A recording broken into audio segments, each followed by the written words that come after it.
I'm no longer talking to white people about race. Racism's most insidious weapon is distraction. As Toni Morrison once said, and I paraphrase, the very serious function of racism is distraction. It keeps you from doing your work. It keeps you explaining over and over again the reason for your being. Somebody says that you have no language and you spend 20 years proving to them that you do. Someone says that you have no art, so you dredge that up. Somebody says you have no kingdoms, so you dredge that up too. None of this is necessary. There will always be one more thing. I'm tired of engaging with people who, when met with conversations of equitable education, argue that, but they have MacBooks now. What's the problem? I'm tired of speaking to people who claim reverse racism when met with guilt, when met with shame at deeds performed not only by them, but those of their lineage.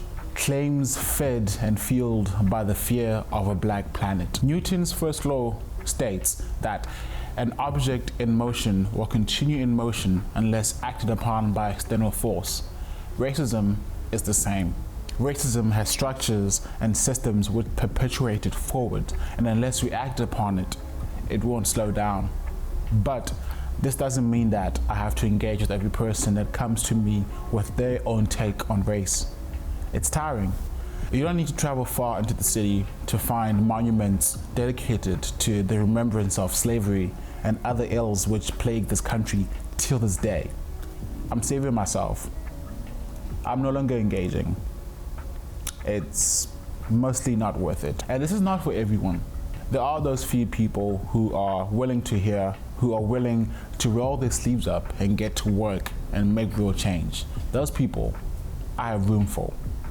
When I'm in a space where my speaking up will help someone else have the bravery to speak out about their own truths, I'll speak. But for the most part, I won't be engaging. It's a distraction. It's a waste of my energy. I'd rather be putting it towards more fruitful endeavors. I wasn't always of this stance. This is new.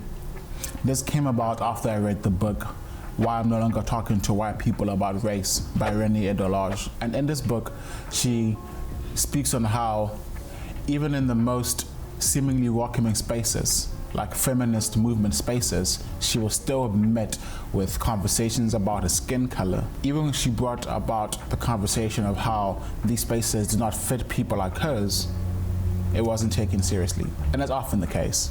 Racism touches every single space we inhabit because systems and structures are built up by people, and people are everywhere. Imagine having to have this conversation in every single space that you inhabit. It's exhausting. There's only so many times you can have it. On the 22nd of February 2014, Renée Edolage published an article on her blog, and I'd like to read it to you. I'm no longer engaging with white people on the topic of race. Not all white people, just the vast majority who refuse to accept the legitimacy of structural racism and its symptoms. I can no longer engage with the gulf of an emotional disconnect that white people display when a person of color articulates our experiences. You can see their eyes shut down and harden. It's like treacle has been poured into their ears, blocking up the ear canals like they can no longer hear us. This emotional disconnect is the conclusion of living a life oblivious to the fact that their skin color is the norm and all others deviate from it. At best, white people have been taught not to mention that people of color are different in case it offends us. They truly believe that the experiences of their life as a result of their skin color can and should be universalized. I just can't engage with the bewilderment and defensiveness as they try to grapple with the fact that not everyone experiences the world the way they do. They've never had to think about what it means in power terms to be white. So anytime they're vaguely reminded of this fact, they interpret this as an affront. The journey towards understanding structural racism still requires people of color to prioritize white feelings. Their eyes glaze over in boredom or widen in indignation. Their mouths start twitching as they get defensive.